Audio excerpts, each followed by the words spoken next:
just a week away from the Diamond League's conclusion, and tonight we're in Brussels for a last chance of qualifying for a spot in next weekend's season-ending final in Eugene. There are 14 individual world champions in action tonight, with another sold-out crowd of passionate athletics fans watching on. And what a lineup we have in store. Making his first appearance since losing to Josh Kerr in Budapest, Jakob Ingebrigtsen is targeting a record in the 2,000 metres. In the field, Mondo Duplantis is running out of chances this season to break his own pole vault world record. New world champion Yaroslava Mahutchuk tops the women's high jump field. Morgan Lake, who finished 4th at the Worlds, also goes in that one. After some amazing performances in Budapest, Femke Bol is favourite yet again for the 400 metres hurdles. World bronze medalist Ben Pattison is in action in the men's 800 metres. And all 3 British women who reached the world 1500 metres final go again tonight. And there's a really impressive lineup in the sprints, as you would expect. Zarnel Hughes tops the competitive men's 200 metres alongside Olympic champion Andre de Grasse. Meanwhile, in the women's event, world champion Shericka Jackson has her sights set on a world record time. She goes alongside Daryl Mita. In the women's 100 metres, Dina Asher-Smith is back on the track, looking to make up for her world's disappointment. And we'll finish tonight with the men's 400 metres, featuring new world silver medalist Matthew Hudson-Smith. So it is a lovely evening here in Brussels, and we are going to start with the women's 400 metres, which was due to feature the new 800 metres world champion Mary Moraa, but she does not start. But there is British interest in this one with Victoria O'Haragu and Lavia Nielsen. So let's get out to our commentators for the evening, Chris Dennis and Hannah England.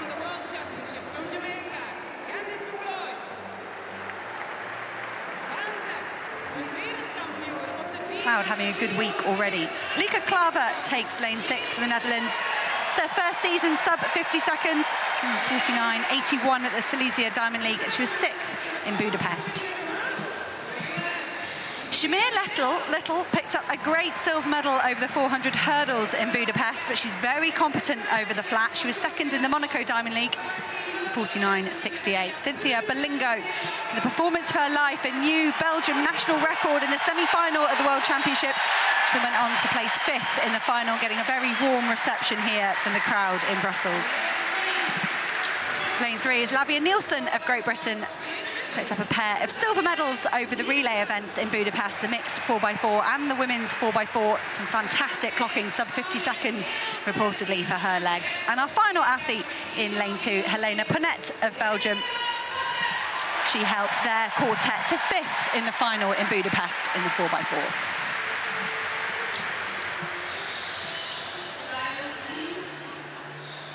So a full lineup for this very first event here at the Brussels Diamond League.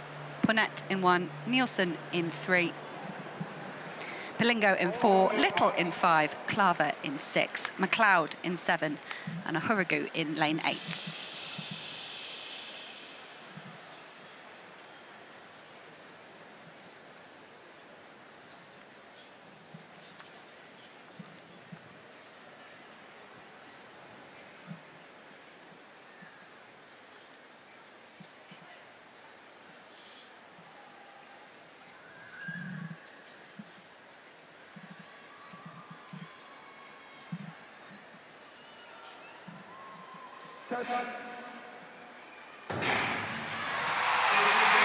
And now away here in the women's 400 metres, fast start from Nielsen of Great Britain in lane 3 at the moment. On the outside, Lieke Klaver perhaps of the Netherlands going well. Candice McLeod of Jamaica flying down the back straight, but the Dutch woman almost up on her shoulder already. Victoria O'Haragu will finish strongly, but she's been overtaken at the moment in the outer lanes. Lieke Klaver just gliding past Candice McLeod of Jamaica. Shamir Little on our graphic on the screen being given the lead at the moment. Shamir Little with all that 4 hurdles strength, what could she unleash down the home straight? Shamir Little from Lieke Klaver at the moment. Shamir Little looking strong, but Lieke Klaver has developed her speed endurance so much. But the local favourite, Cynthia Belingo, in the final stages, is she going to snatch the win? the smallest of margins, ahead of Lieke Klaver. What a way to start a Diamond League with a win from a home athlete so close to 50 seconds. Again, Cynthia Belingo has had a brilliant last 3 weeks. And that's a fantastic result for her. Timed that sprint finish to perfection. Beautifully scripted, wasn't it? Klaver gave it absolutely everything. We know how quickly she can finish, but Belingo, goodness me, got the crowd on their feet behind us. Absolutely brilliant way to get the evening underway. Belingo coming through. We'd love to see the split for the last 50. Measured it to perfection, and Shamir Little, the hurdler who was making much of the running coming into the final 100, reeled in again. Wow. Let's look at it again. Klaver, third from left. We know how strong she is. McLeod as well, with all that strength over the barriers. And at this stage, you think, OK, Belingo's not doing anything special. But here they come, three well away. And Belingo in that V formation on the right of picture there, coming through. And not too far outside the Belgian national record. Klaver on this occasion having to settle for second. At this stage, she's still winning. But Belingo in the final 5 gets it. It was a great lane draw for Cynthia Belingo there. She had all the other athletes to chase down. She stuck to her task supremely well. I think Shamir Little, so used to racing over the barriers, probably still feels a bit unfamiliar here over the flat 400. She did look like she was biding her time and saving something for the home straight, but I think Klaver and Belingo showing their experience over this event. But Belingo, the delight on her face at that national record in Budapest and a spot into the final was great, and she's backed that up supremely well here. You see results graphic in the corner, confirmed 50.09 for Belingo. Not too far off that new national record of 49.96 that she set a few weeks ago. Well, the action started last night in the Place de la Monnaie with the women's shot put, and here are the highlights. Maggie Ewan, who was the world #1 this year with 20.45, had to settle for third place in the end. Maggie Ewan, that was her best effort of the evening. 19.64 set the tone in front of a great crowd in wonderful sunshine. Sarah Mitten, who took silver in Budapest at the World Champs and also the Commonwealth Games title. Well, she had a fine series, really consistently around 1970, 1969 and 1976, that the best ever. That came in round 2.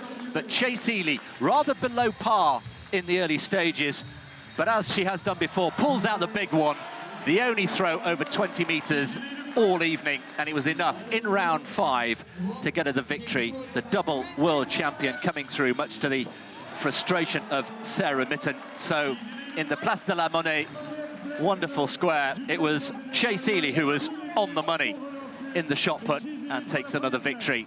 And there's the podium from last night. Really well attended in beautiful sunshine.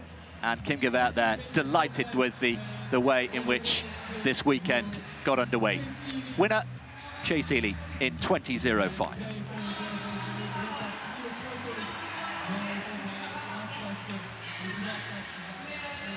Got some wonderful field action today here in Brussels. The women's javelin throw should be very entertaining. Does see the world champion Haruka Kitaguchi, but this is Lina Musasurma of Latvia.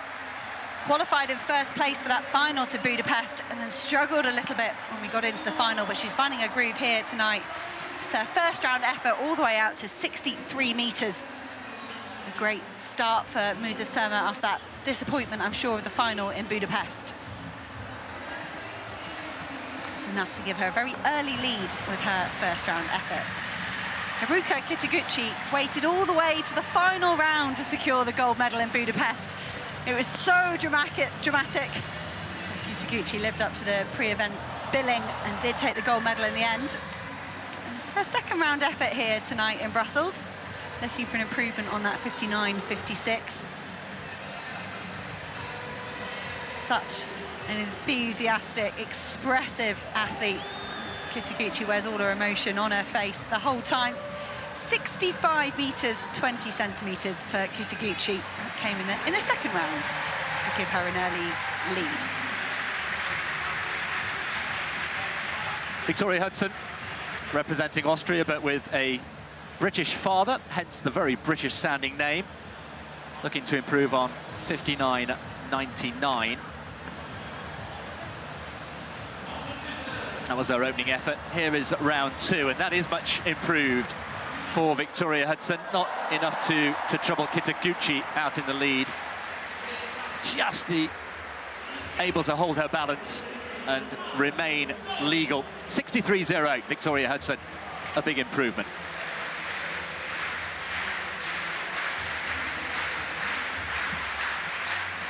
Still very early stages here in the women's javelin throw. With just the 8 competitors, they all will go through to round 5 before we head towards that final 3. Next dash on the track, a real highlight of the evening, the women's 1,500 metres. 7 of the 12 finalists from Budapest are here.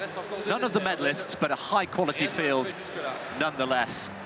And there is the lineup, and we'll pick out 1 or 2 names for you. There is Hirat Meshesha from Ethiopia, just 22 years old, ran a brilliant personal best in Poland this summer, but then failed to make the final in Budapest, so something of a mixed season, but she still is only 22, let's not forget. Ciara Mageean, well, many happy returns to her because she was brilliant here 12 months ago, scorching to the Irish record in 3:56.61, and word is she wants to go even better here. Laura Muir, well, Olympic silver medalist, been a really tough season for Laura, but signs that she's going to finish it in better shape. 800-metre win in Zurich. Nelly Chepchirchir, really enjoying watching this young talent, 20 years old, 5th in the final in Budapest. Katie Snowden did well to meet the final as well in the Hungarian capital a few weeks ago, finished 8th. Got Lyndon Hall there, one of 2 Australians. Courtney Bryant also made the final. Van der Elst has got her eye on the national record as well, so plenty of quality in this 1,500 metres field. In very warm conditions, around 27 degrees. You can see some early evening sunshine still just casting its shadow on the track there. Also got a glimpse of Addie Wiley, 19 years old, from the US, making her debut at the Diamond League. Meeting record is 20 years old, 3:55.33. And of course, the fastest time in the world this year, also the world record, Faith Kipyegon in Florence. One of 3 world records in 50 days. It's been all about Faith Kipyegon this season, but it won't be this evening. A chance for 1 or 2 athletes to seal their place in the final in Eugene next weekend. Only 4 have been filled. Women's 1,500. Well, a very long hold on the far side of the track, and 2 pacemakers on duty today. Noah Arrigo, who is very, very experienced. There she is, right of picture, and Purity Chepkarui as well. And the pace required, well, they're aiming for the meeting record, that 3:55.33 that I mentioned. That's 20 years old. That'll take them through at 62.5-second laps. That'll take them through 800 metres in around 2:05. And it's lively, Hannah, already. And you can see that Corey McGee, should have mentioned her as well. She's on the curb there, just ahead of Ciara Mageean. But we get the sense that, actually, if there's a favourite, Hannah, perhaps it's Ciara Mageean this evening. And Ciara Mageean had a wonderful race here last time round. You mentioned it already, Chris. And that 4th place in Budapest was inspired. The Irish woman barely put a foot wrong. It was very physical off the start line for this field. These women will be very, very used to that, but I think that's affected the order here of the athletes. You can see Corey McGee was flown into the front, and she has stayed that, and it's swift through the first lap. That's much faster than they were asking for, but they've spread the field out nicely. Yes, it is. 61 through the first 400 metres for the pacemakers, so add a little bit onto that, and you've got Meshesha, who is leading the charge with McGee and Chepchirchir, the tall Kenyan, the 20-year-old who was so impressive last weekend in Xiamen in China. Work to do for some of the other bigger names. Laura Muir just on the shoulder of Ciara Mageean there. Jess Hull, you can see, and Lyndon Hall just behind her, but they really are strung out as they enter the home straight for the 2nd time. Meshesha then Chepchirchir. Hall was looking for a good performance here. They've been exchanging the Australian national record. Laura Muir, as I mentioned, having a mixed season with 2 to go. Meshesha is almost slowing the whole field down here. You can see they're drifting away from those green lights. They are set the meeting record of 3:55. These women will be capable of lifting the pace in the last 500 or so. But Meshesha is almost commanding this field and dictating. And Chepchirchir, for me, the Ugandan, she's been phenomenal on the circuit. Is she going to lose patience? But suddenly it's Laura Muir, the first athlete, to realise the pace has significantly dropped. Yes, it has. It was 2:05 through 800 metres, so a 63-second lap. But Laura Muir now taking closer order. The pacemaker Chip Carew is well out, and now they're starting to bunch again after the result of that slower second, third lap. So Laura Muir in perfect position here, up on the shoulder of Meshesha. And then coming into view is Melissa Courtney-Bryant as well, with Jess Hull also in the mix. Laura Muir brilliantly placed coming into the home straight for the last time, and she will look to strike and build on that 800 metres. And now just a little acceleration. Jess Hull keeping her for company. Ciara Mageean lurking, and it was with 200 to go 12 months ago as they hit the bell that Mageean made her strike. It's going to be a ferocious last lap from these women. They have got the lights to chase. Laura Muir can look up and see the green lights and that target ahead of her, but it was tactical, smart move from Laura Muir to take herself away from the trouble, and the three of them are just starting to glide away from the rest of the group. Gritting her teeth, getting her head down. Laura Muir stalked by Ciara Mageean. The national record was taken here 12 months ago. Meshesha has started to fade. Jess Hull in third place. These three with a little bit of daylight with 200 to go. Laura Muir with Ciara Mageean lurking ominously on her shoulder, closing that gap. These two now well clear of Jess Hull. Ciara Mageean 12 months ago made the strike around now, but Laura Muir is digging deep. Ciara Mageean, the national record holder, now she's starting to grimace, but Laura Muir, has she got the better of the Irish woman on this occasion? It looks as though she has. 800 metres victory in Zurich, and now victory in Brussels. Winner again, Laura Muir, 3:55.35. Wow, what a performance. Just outside the meeting record, but that is a much improved performance from Laura Muir. A comfortable season's best, and the smile, once she gets her breath back, emerges onto her face. She was disappointed, of course, in Budapest. Ciara Mageean, for the second time running, gave it a go. She's improved her own national record. Some consolation, and it's the same 1-2 in a different order. I think Ciara Mageean, once she gets her breath back, will be delighted to have achieved the national record. And Laura Muir, for me, I think was one of the athletes that perhaps suffered in Budapest from that super fast semi-final. There was one that was running 4:02. Ciara Mageean was in that. And for me, that gave her the upper hand when we went into that final. But the likes of Laura Muir and some of the other athletes running 3:56 in their semi-final. Of course, no time qualifiers this year. I think that took the sting out of Laura Muir ever so slightly for that final in Budapest. But the run in Zurich and the run tonight show me that Laura Muir is in her very best shape. Well, Ciara Mageean has just taken another almost second off her own personal best. Her season is going from best to better, and Laura Muir, well, really just denying Mageean the perfect evening here. Sonia O'Sullivan, whose record she took here 12 months ago, is in the stadium watching on, of course. And at this stage, Laura Muir has got her head down and really took it to the rest of the field. Should tell you that Chepchirchir came through to take third place, but Mageean just didn't have enough tonight. And all credit to Laura Muir. 3:55.34, a comfortable season's best for her. Ciara Mageean coming home in second place with that national record, which was already her own, and a personal best. And Nelly Chepchirchir coming ahead in third, ahead of Jess Hull. Katie Snowden, I should say, another creditable fifth place ahead of Meshesha. There's the full result in a thrilling 1,500 metres. Well done, Laura Muir. So back with the women's javelin, round 3 for Victoria Hudson. She's sitting in second place at the moment, 63.08, chasing that leading throw of 65.20. Haruka Kitaguchi. Hudson was 5th in Budapest, a wonderful showing for the Austrian. That looks like it could be much better than her 63.08 from the second round here in the third round, up near the 65-metre mark for Victoria Hudson. The personal best is 64.68. It's just underneath that. It is a season's best. 64.65 for Hudson. She stays in second place, but gives herself some daylight ahead of the likes of Musa Surma and Ruz Hurtado. So there are our final three.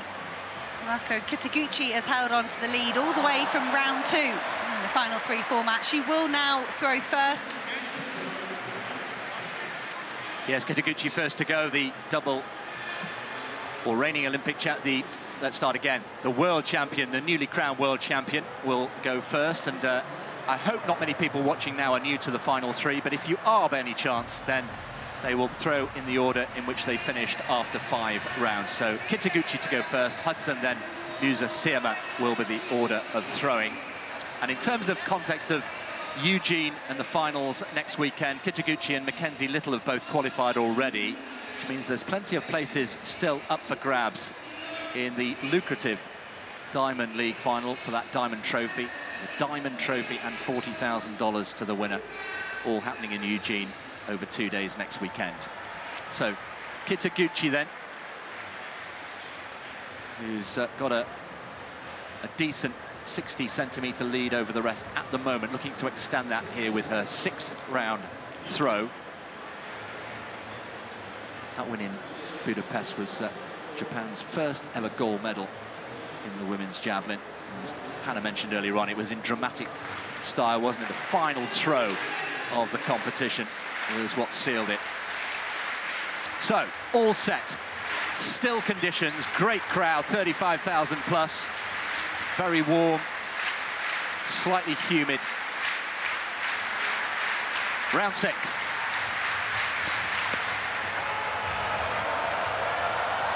Wow, brilliant. Well, over 65 meters. And don't forget, the world lead is her own 67.04. And no wonder she's smiling. That's an improvement, no doubt about it. And as she just put this competition to bed with the final throw, what is it about Haruka Kitaguchi and throwing big late? 67.38. It is the world lead, the furthest throw in the world this year, beating her own, and it's also a national record to boot. Not a bad evening's work. I've always said I quite like to play poker against Kitaguchi because you'd know exactly what was going on in her hand. She can't handle hiding any of her emotions, and it's absolutely wonderful. So, still 2 athletes left to throw. It should be Victoria Hudson up next. She's already done a season's best in round 3, 64.65, but she's got to be slightly disheartened by that new Japanese national record.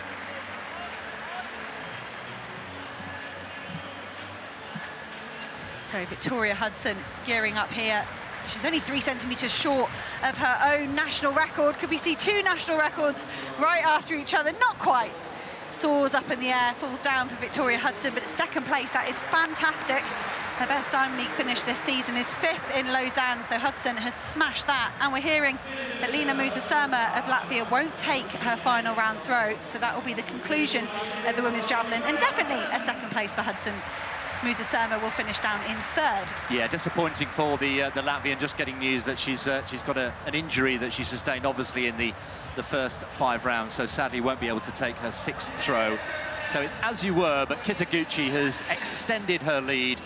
All sorts of letters lighting up like a Christmas tree on our monitors here. PB, NR, national record, world lead. And the world champion is the winner here this evening, but disappointment there for Liina Musa Surma, just taking the applause of the crowd. Disappointment for her, not able to take that throw. And actually, Hannah, looking at her card, really only 1 throw, the first round, 63 meters. If you do 1 good throw when it counts, that's all you need. Conversely, a really good card from Kitaguchi, 6 valid efforts. 65.20 in round 2 would have been enough to take the win as well, but that was her just watching her javelin soar over a new national record, and her coach applauding as well.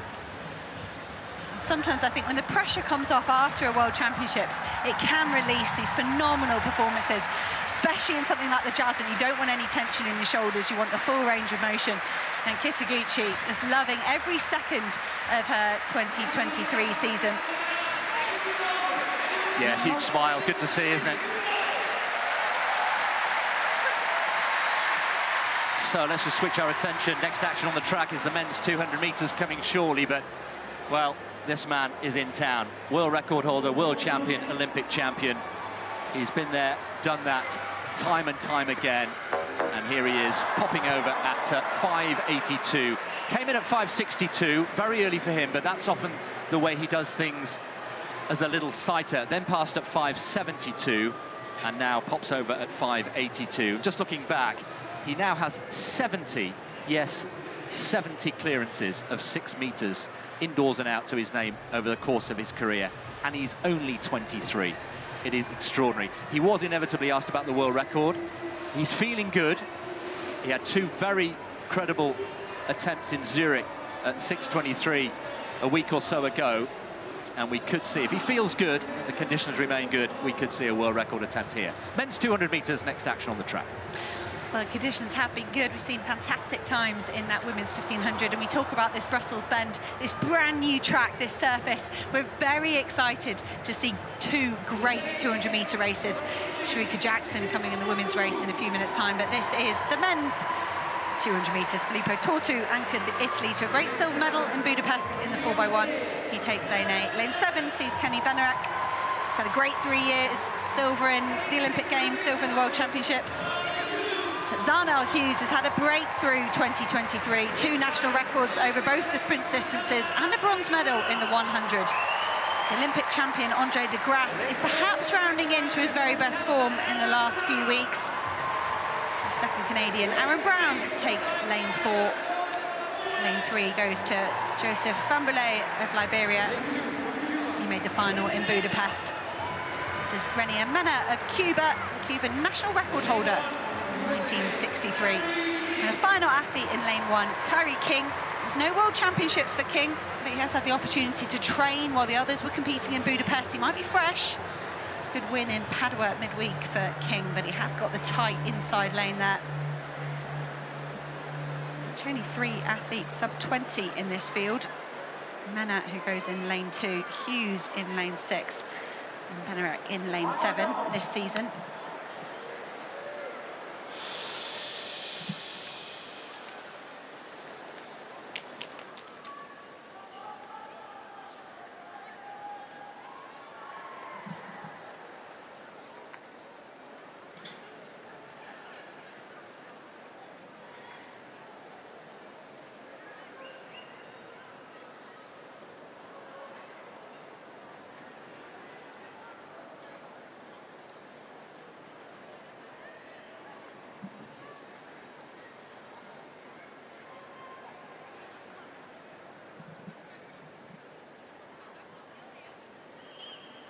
No way, fast start in the middle there for Aaron Brown, I think. Here goes Kenny Benarek, running a fantastic bend. They're going to swing into this slightly shorter home straight here. And it's neck and neck between the American and the Brit. They're fighting all the way to the line. It is going to be a win for Kenny Benarek. Stops the clock at 19.79. Look at that, minus 0.1 for the wind. There's nothing going on here. They did flash up there for a photo finish, but it has been very quickly given to Kenny Benarek. It was 5th in Budapest for Benarek. He couldn't match his 2 silver medals from the last 2 global championships. He gets his postseason off to a good start here in 1979. And look at that from Andre de Grasse, a season's best, 1989. What a return to form for the Canadian. And a sub-20 clocking for Aaron Brown after being so close in so many of his races this season. Well, that will feel a little bit sweet, I think, for Kenny Benarek, because he was beaten in the last 2 meetings, both in Budapest and since then in Zurich, by Zarnell Hughes. Not by much on each occasion, but he got away quickly there, but he would have felt the presence of Zarnell Hughes. 3rd from left, great start from Benarek with the trademark headbander. second from left of picture. Look out for Andre de Grasse in the yellow as well, coming through. At this stage, he's got a lot of work to do, and at this stage, you really feel that Hughes would come through, maintains his form, compact, up on the shoulder, presence felt, but no. Bednarek would not be moved and didn't budge and held his line really well. And it is, you're right, it is good to see Andre de Grasse coming through. He's had a pretty torrid season so far, and that will feel good. A sizable season's best for the Olympic champion. Aaron Brown coming incidentally also with a season's best behind him in 4th place. But a little tussle, that's part 3 really, round 3 of the tussle between Bednarek and Hughes. And on this occasion, it's the American who got the win. And Bednarek for me, when we watched that slow motion replay, much smoother around the bend. Hughes was fighting, he was trying to force it, and he saw that again in the last 40 metres. Bednarek was almost waiting for Zharnel Hughes, and he could just match everything that Zharnel Hughes brought to the last 40 and squeeze out an extra 0.03 of a second to give himself the win.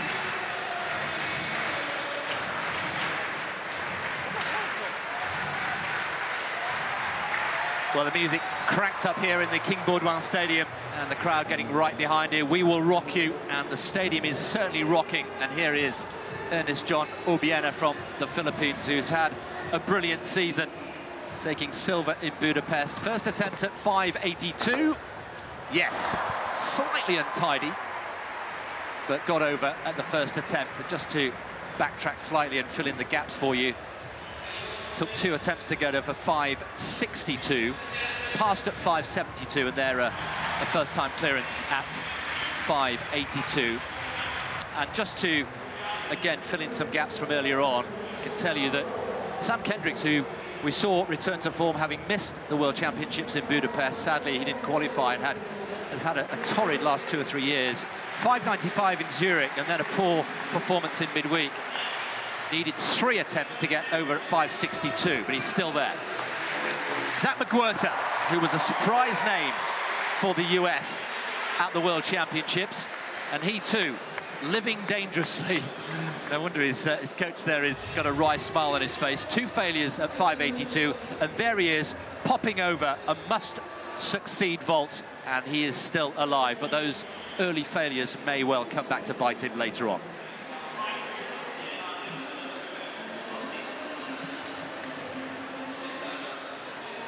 So Duplantis clear, Nielsen clear, Obiena clear. Some great vertical jumping going on here in the arena. Potolowski going for her 2nd attempt at 1.91. Slovenian having a lovely clearance. She's been very consistent between 1.90 and 1.95 this season. That's an important clearance for Leah Apostolowski. The bar is just starting to sort these athletes out. You can see she joins Heroshenko and Lake with clearances here at 1.91 as the other athletes jump on and try and join those 3.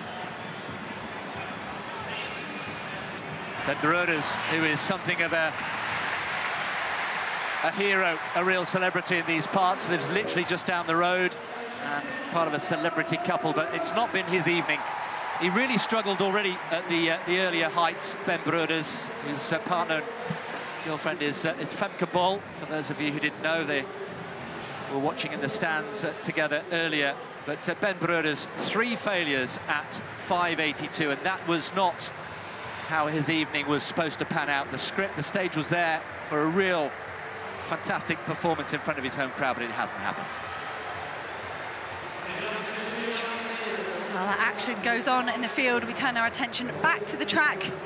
It's a brilliant men's 200, and it's time for what could be a brilliant women's 100. Yes, the headlines of Jackson, Richardson, Tarlow and Nita, they've all qualified for the finals in Eugene in a week's time. Asher Smith and Twanisha Terry are very close, and Asher Smith is among the lineup here. Tamara Clark is a non-starter in lane 1. Tasha Morrison goes in 2. Forbes, Shashali Forbes from Jamaica goes in lane 3. There is Dean Rasher-Smith, frustrating World Championships for the British champion and record holder. Had a nerve problem and lost feeling below her waist. There is Elaine Thompson-Herah, double Olympic champion, getting a great reception from the crowd. Didn't make the team for the World Championships in Budapest. Zoe Hobbs, the Oceania record holder, goes in lane 6. Listen to the reception for the Belgian champion, Rani Rosius. She has one eye on the Belgian record, 11:04, held by meeting director Kim Gavert. And in lane 8, completing the lineup, the African champion and national record holder from Gambia, Gina Bass.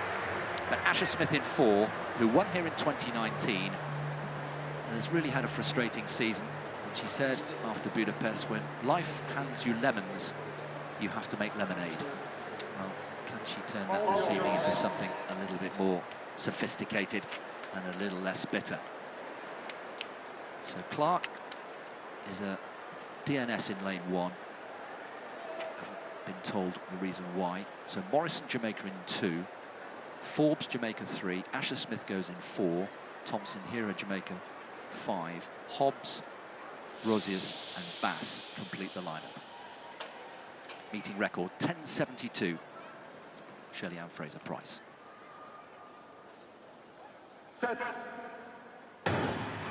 Great start from Dean Asher-Smith, as always. Head up into the transition phase now, running really well. Hobbs also going well, but here comes Thompson-Hira. Thompson-Hira from 60 on, moving away, and she gets the victory. 10:83. Wow! Best performance of the year so far for Thompson-Hira. A photo for second between Morrison and Asher-Smith, rounded up to 10:84.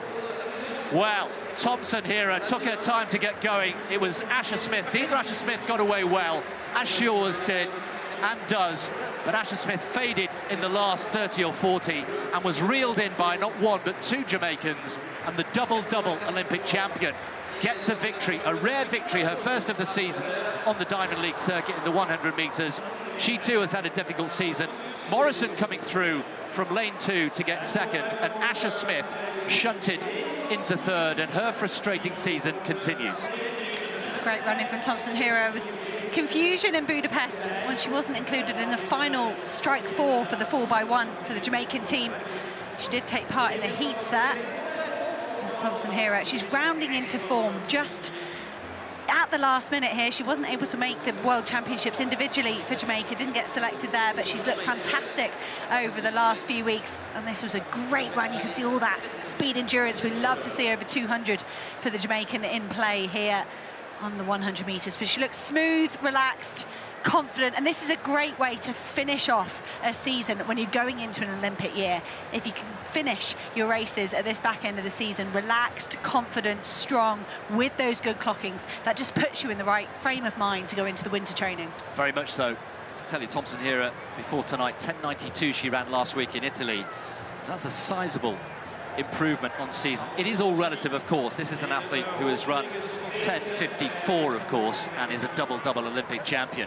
But she is improving and getting back towards something, towards her best at the age of 31. That will feel good for Elaine Thompson-Hira, still one of the global superstars of track and field.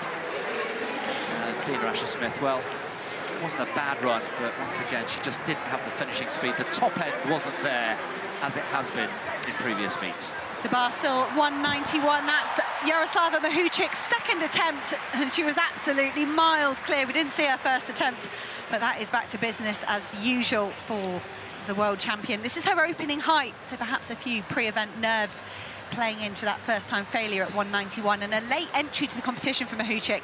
That shows real intent for me. She's trying to save her legs, go for a big height. She's got to secure the win first here in Brussels. And we could see Mahuchik push that bar up, but it's busy there at 191. Lots of athletes over. Eleanor Patterson isn't yet, though. World champion from Eugene last time round. She broke her foot in February. It was a rush to get ready for Budapest, but a brilliant silver medal there. It's her third and final attempt at 191, trying to stay in this competition. That's a lovely jump from Patterson, so flat over the bar.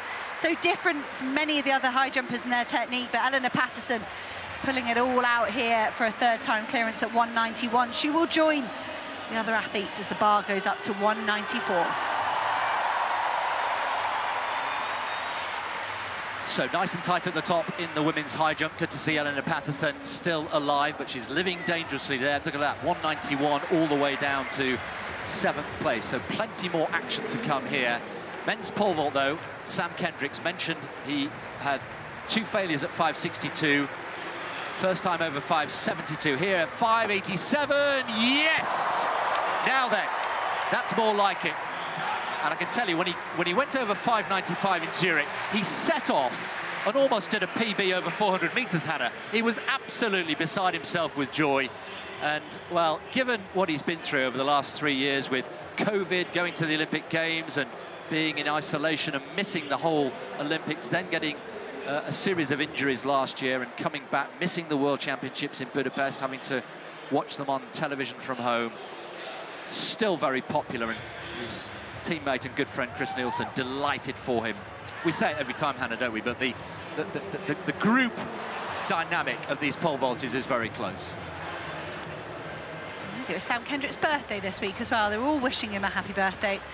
Over to Angelina Topic. Somehow, this woman is still just 18 years old. This is her first attempt at 194. She is very at home in the senior field. She's picked up a whole host of junior medals on a world and European level. She's also picked up a senior European medal, and that's why, because she's very, very good. And this bar gets up to 190, and Topic almost looks more comfortable than she does at some of the earlier heights. It took her 2 attempts at 191, but a first-time clearance here at 194. She's the first woman over. Takes the pressure off herself. She can sit back, relax, and watches the other athletes attempt this height. Right, now then, talented figure of Sondre Guttormsen. 5.87. We've seen Sam Kendricks go over, US born, representing Norway. Hugely popular figure, again, among the pole vaulters. So Guttormsen. No. Had the height, but the technique all wrong. So that was effectively his second attempt. He's passed, as you can see. He had a failure at 5.82, decided not to take a second attempt at 5.82, and so that effectively is his second jump. He has one more attempt at 5.87 to stay in the competition, and got it all wrong there. So 5.87, Sam Kendricks remains the only vaulter clear at that height so far.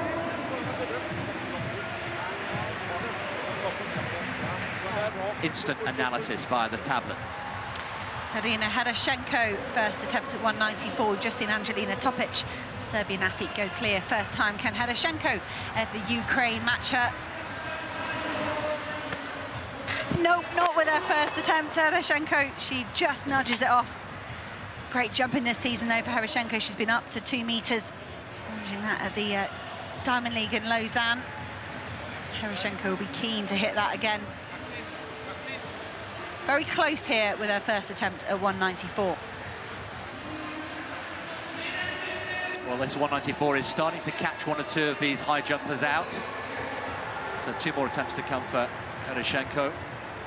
Such strength and depth in Ukrainian high jumping, as we turn our attention on a beautiful evening here in Brussels to the women's 400 meters hurdles, and centre stage one world champion named Femke Bol. See the orange strip of Femke Bol down there in lane 5, but we'll start with Iomide Fioravanzo of Italy. She ran a national record in the semi-final in Budapest and then placed 6th in the final. Geneve Russell of Jamaica takes lane 7, one of 3 Jamaican women that all made the World Championship final, and they're all here.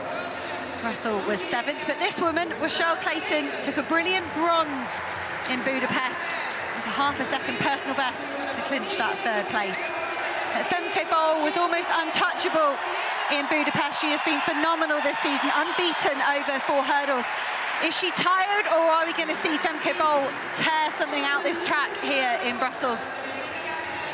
Hannah Claes of Belgium goes in lane 4. Enjoys the support from the local crowd. She's got a wonderful lane draw here, Claes. It's a great opportunity in lane 4. Let's see if she can hold on to Femke Bol for a bit. Anjanette Knight, the 3rd Jamaican in the field, made the final in Budapest. She's had some great results on the circuit this year, Knight. Anna Cockrell of the United States, another athlete that made a big improvement to make the final. She was 5th, similar to Rochelle Clayton, having her very best performance where it mattered in Budapest. Victoria Tkachuk of Ukraine goes in lane 1. Took a silver medal behind Femke Bol in Munich at the European Championships last year, and then decided to go and join Femke Bol's training group. If you can't beat them, you might as well join them. full lineup from the inside. Karchuk of Ukraine, Cockrell of the States, Knight of Jamaica, Claes of Belgium, Bol, the reigning world champion of the Netherlands, Clayton, Jamaica in 6, Russell, also of Jamaica in lane 7, and Foloronso of Italy out in lane 8.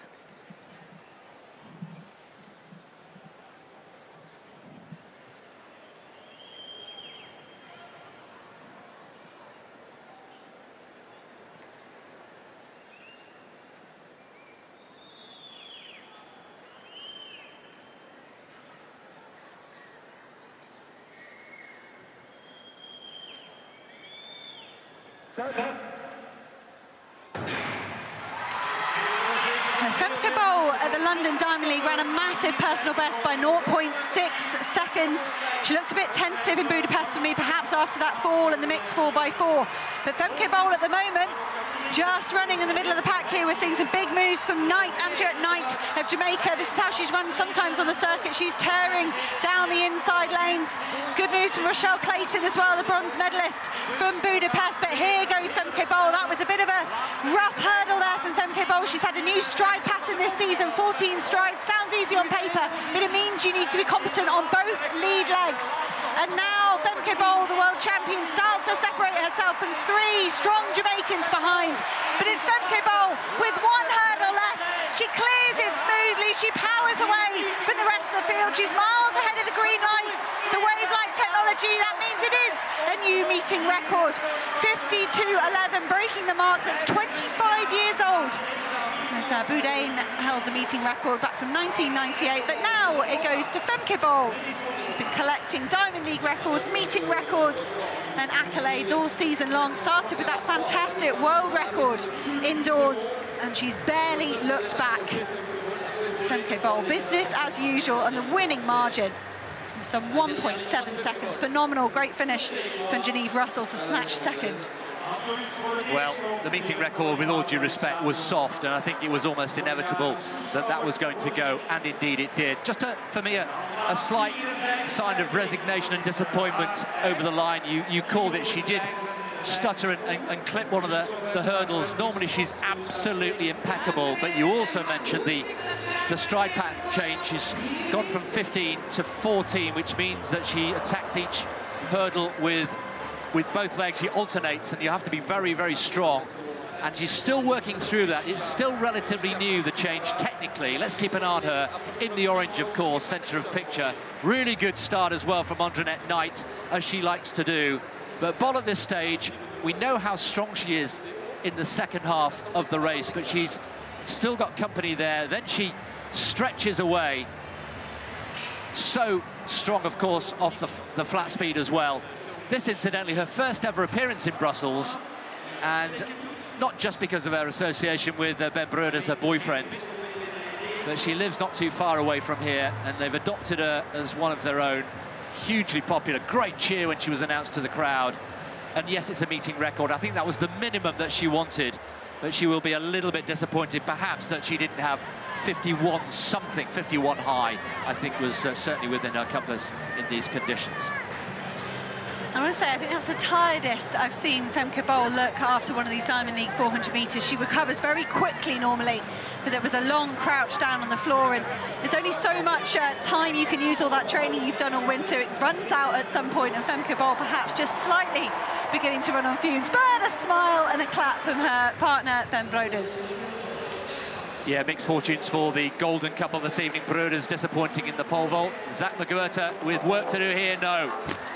So the latest to fall foul of 5.87. And this height, I wouldn't say it's modest, but it's certainly within the range of most of these world-class jumpers, not least, of course, Mondo Duplantis. But 5.87, starting to catch 1 or 2 people out. Guttormsen, for example. We've lost Breuders, and I should say we've also lost the world bronze medalist, Curtis Marshall. He also failed at 5.72, the previous height. So, exit McGuirter. Kendrick's still clear at 5.87, leading the way. Women's triple jump is just getting underway on the back straight. Great to see some of those wind readings. -0.1 for the men's 200. There's absolutely nothing down there. Marina Beck-Romanchuk is going to open proceedings in this women's triple jump. It's a great silver medal in Budapest, but she was in gold to the very last moment. Rudamar Rojas sneaking ahead in the last moment to snatch the gold medal. Beck-Romanchuk would still be delighted with the silver she took away from Budapest. She's very good in long jump and triple jump. There's no mark in the qualification round in the long jump for Beck-Romanchuk, and then she made up for that and some in the triple jump, getting on the podium. This first round jump here measured at 14:30 for Beck-Romanchuk. It's a solid start for the Ukrainian.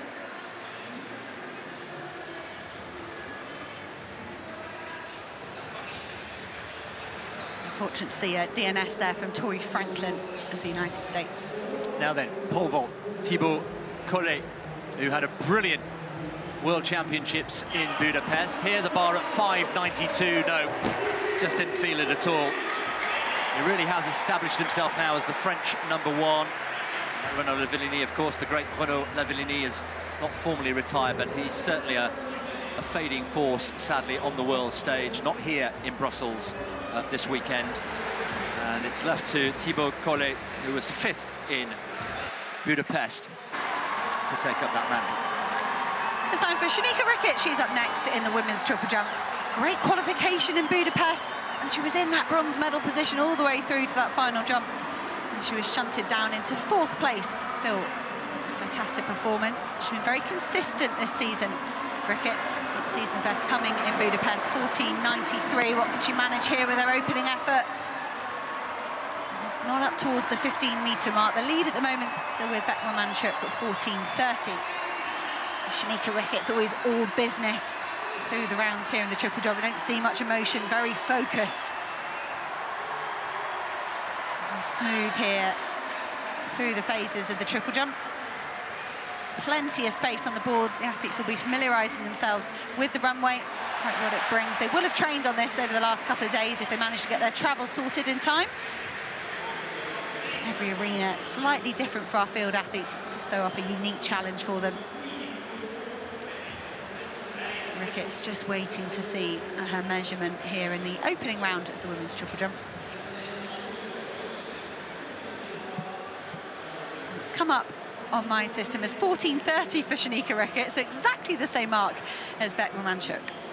Sam Kendricks then, one of the great characters of men's track and field. Very much taking on the father figure in the absence of Lavillenie, and brilliantly over 5.92. And the hands once again go to the head in disbelief. Well, 5.62, 2 failures earlier in the competition. They seem a long, long time ago, don't they? Since then, he's gone over 5.72 at the first attempt, 5.87, and now 5.92. Remember, he jumped and cleared 5.95 in Zurich the other week. Just a little tickle with the knees and the top of the thighs there as he went over. But this is quite the transformation. I think earlier on, Hannah, you mentioned that he'd had a very disappointing competition midweek, a low-level competition before coming here. It's just got blowing hot and cold. Well, I think I was surprised. Great to see Nilsson and Kendricks with a shoulder bump. But it's wonderful to see Kendricks hold that focus into this part of the season. Next action on the track, a world record attempt, world best certainly to give it its strict title in the men's 2,000 metres. And this is all about the return and the response of Jakob Ingebrigtsen, who is very much the star name in this men's 2,000 metres. It's a world record that has stood since 1999, and some of the challengers along the way are Mario Garcia, 6th in Budapest in the 1,500 metres, just behind his flatmate Jared Naguz. There is Verheiden, Stewie McSwain. There is Ingebrigtsen, still only 22 years old. Will he be the wounded animal? He was definitely wounded at losing in the 1,500 metres to Josh Kerr, the 2nd World Championships in a row where he'd been the red-hot favourite to win the title, and succumbing on the final lap to not one but 2 British runners in successive World Championships. Look out for this man, Reynold Cheria, only 19, World Under-20 champion from Cali, made the final in Budapest. And this man is a huge talent as well, from the Netherlands, 18 years old, European junior champion, Niels Laros, Abel Kipsang, African champion over 1,500 metres, and Nordaas as well, the second Norwegian. Nare Nordaas, bronze medalist, just behind Ingebrigtsen, now coached by this man's father. But this could be all about Ingebrigtsen against the clock. He wasn't even born when the world best, world record was set by Hicham El Guerrouj in Berlin in 1999. The target, 4:44.79. We'll take you through the splits and the pacing as the race unfolds, but previous holders of this world record include Nuruddin Morsali, Said Awita, and one Steve Crown. Men's 2,000 metres then, nice and simple on the maths. It's 5 laps of the track. There it is, 4:44.79. And 2 pacemakers we have on duty. Munir Akbash will take them through the early stages, and then Boaz Kiprugut from Kenya. Actually, then a third, Tuai, also from Kenya. Those are the 3 pacemakers right of picture, and Ingebrigtsen tucks in behind them. They're going through 57 laps, Hannah, for the first 1,100, we believe. The original pace was asked for about 56 seconds per lap, which is very aggressive. Jakob Ingebrigtsen said, I want something a little bit more measured, then we'll wind it up on the last 2 laps. I was relieved to hear the pace had been backed off ever so slightly. Ingebrigtsen slotting into the first place out of the races. We've got 3 pacemakers in this event, and that shows the intent of the meeting organisers and from Ingebrigtsen. And 2K, he said of that 2-mile world record, I think 3K might be my best distance. And at this stage in the season, off the back of the championships, 2K is going to suit Jakob Ingebrigtsen very, very well. The rest of the men behind that are used to running 1,500, blimey, that extra 500 could feel like a long way, especially if they get drawn into this pace that Ingebrigtsen's powering away at. Well, he's powering away, and we're expecting a response. There was a little spiky reaction for some people after that defeat in Budapest in the 1,500 metres. Some of his interviews were a little bit puzzling. Kipsang there just tucking in just behind him. They went through the first 400 metres in just outside 57. That was the pacemakers, so very much measured at the moment. Stewie McSwain there tucking in essentially in 4th place, just behind Samuel Tanner. Abel Kipsang there behind Ingebrigtsen. He is already the European record holder at this distance, 2,000 metres. Very rarely run, and I think, Hannah, we can safely say that we're going to have a lot of national records. We reckon maybe up to 7 national records here. Yeah, well, it's 1:55.4 for El Guerrouj through the belt, and that looks similar here for Jakob Ingebrigtsen. Very much sticking to his task. He's got those lights for company, and he does have Abel Kipsang right on his shoulder as well. But you're right, huge opportunities from these men behind for national records, so they can just stick to their task.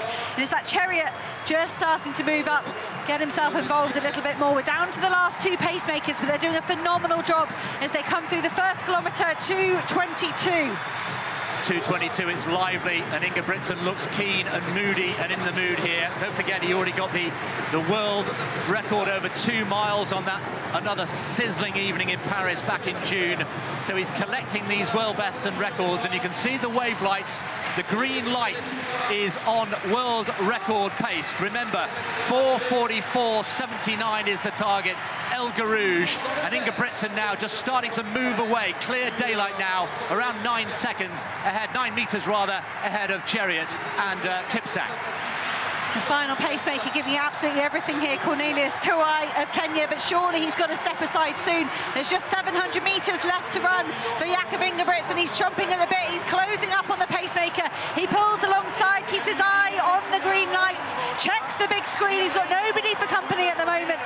Jakob Ingebrigtsen with just under 600 metres to go. Well, we'll get a good idea when he hits the bell. If he can get to the bell in around 3:48, I think the world record is on. That would leave him with a final lap of around 56, 57. It's going to be a tall order, but he knows what it's like to work hard. He said he works harder, 30% harder than anybody else. There you can see the green lights just starting to get ahead of him.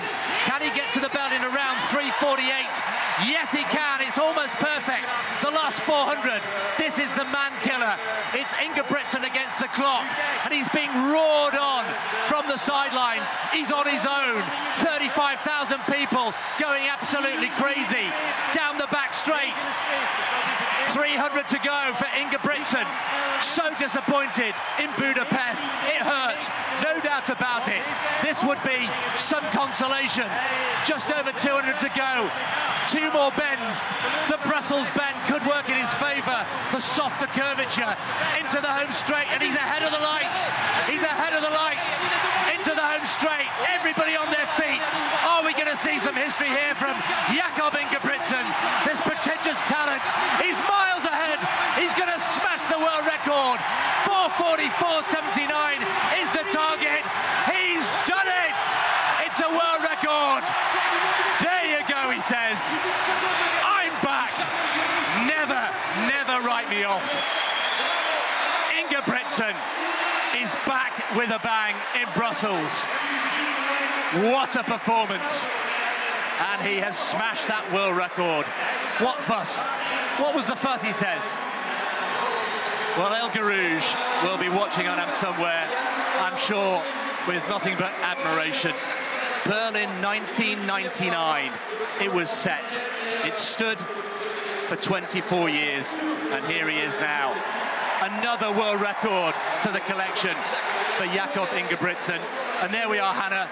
National records aplenty all over the place. Congratulations to Nordas with a personal best. We should say in qualify, this is a seldom run distance, so we're going to get a lot of personal bests. But what a performance. How impressed was that? Very impressed. I wanted that shrug there from Ingebrigtsen, almost saying, see what I can do when I haven't got an issue. And he did say, you know, I was struggling with illness leading into that 1,500 metres. And here he is, back on tip-top shape, and it is a world record. And you say this is a rarely run distance, but there's some significant national records gone down there. 25-year-old Kenyan national record, and also Craig Mottram's mark of 450 has gone to Stewie McSweyn. He's had a troubled last couple of years with illness. We haven't seen him at his very best, and he was absolutely delighted trackside there to see that he'd taken the mark of the great Craig Mottram. But Ingebrigtsen and these lights, they work seamlessly together to produce fantastic results. And the way he pulled away from those green lights when he had no one else to push him, that showcases this technology for me and what it can mean and how it can help athletes run fantastically well. But we saw the sign that the young person was holding in the crowd saying, we want a world record. Jakob, Sherika, Mondo.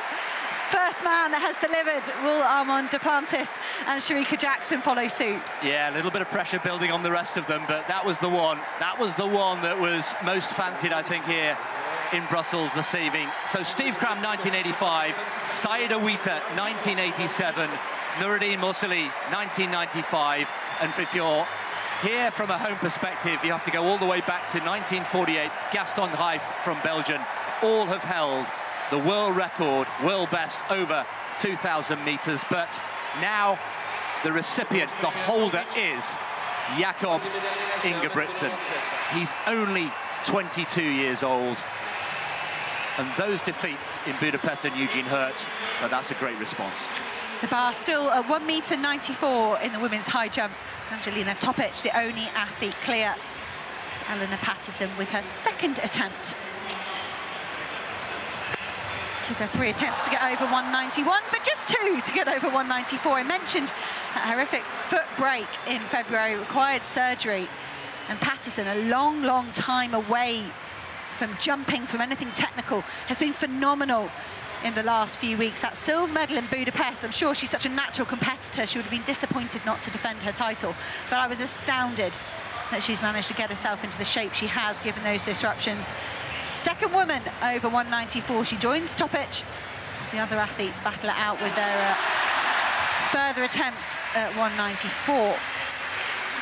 Jaroslava Majucic then, a delightful young woman, so mature, with all the baggage of what's happening back in her home country, and she wears that responsibility so lightly, so engaging in press conferences, and what a talent she is, and she just effortlessly goes over 194. She jumped 2:05 here last year and had a reasonable attempt at the world record. She also, as Hannah mentioned, was mentioned in conversations about a possible 4 world records here this evening. Well, she's still alive. And she goes into joint first place. Daria Derkach of Italy goes with her first round attempt in the women's triple jump. great second at the European Indoor Championships in Istanbul. Took by Danishmaz, the Turkish woman, really lit up the stadium that day. I don't think anyone could begrudge her taking a home title, but Derkach was great. And she was brilliant in Budapest, making the final there as well. Jumping a season's best and coming through for 8th place here in the Diamond League triple jump.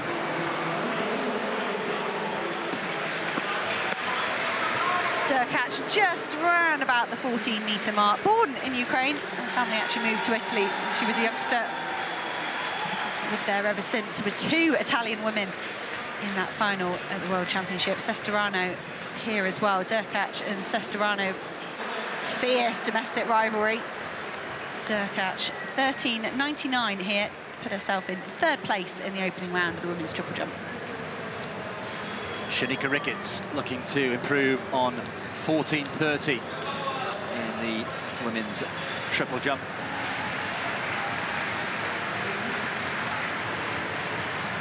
Lying in 1st place at 14.30,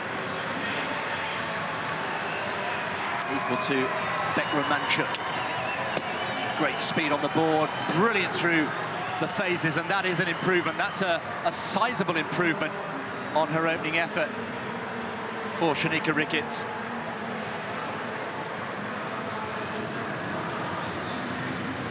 $14.70 coming up here. 4th place in Budapest and in the Olympic Games, missing out on the global medals in the last 2 championships, but extending her lead here.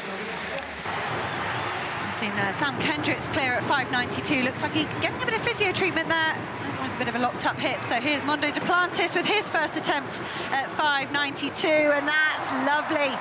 At the lower heights from Duplantis, he doesn't bother doing the pike section of the jump. You know, other athletes have to bring that in from 5.60 or so, but Duplantis saves it, I think, till we're at 5.92. His big clearance, hips way over. Just starting to round into the sort of form that might see him go over 6 meters again. He will focus on winning the event and then maybe turn his sights towards a world record attempt. But this man loves to compete, he loves to perform, but we take it for granted sometimes. Yes, we do, and we shouldn't. Talking of world records, another one potentially on the cards here. Shericka Jackson in the women's 200 meters. Sadly, we've lost Jasmine Camacho Quinn, the Olympic champion in the high hurdles. She was due to go in lane 8, but Daryl Nita goes in 7. Shericka Jackson there, 2nd fastest time in history, fastest woman alive over 200 meters. She goes in 6. Antonique Strawn, World Championship 6th place from the Bahamas. Jenna Prandini, 21.89, the only other athlete to have gone under 22 seconds in this race. Abunda Kone from Ivory Coast, Francophone Games champion, over 100 meters in 3. Delphine and Kanzat will get a huge cheer from the home crowd. Newly crowned European under-23 champion, only 21 years old. And on the inside, an equally loud cheer for Tassa Gia, the Dutch national champion. But are we about to see some history here on the famous Brussels Bend? She and her coach, Jackson, have said, we're very close. 21.41, remember, she ran in the final in Budapest. The target, to find 7/100ths of a second. Florence Griffith Joyner, Seoul, 1988. It stood for 35 years. The wind, incidentally, that day in Seoul, 1.3 meters per second. Legal. There is no wind in the stadium here.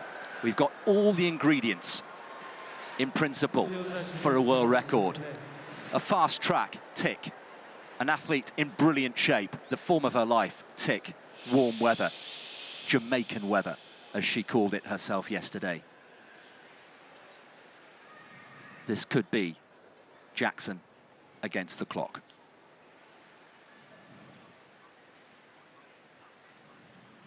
Women's 200 meters.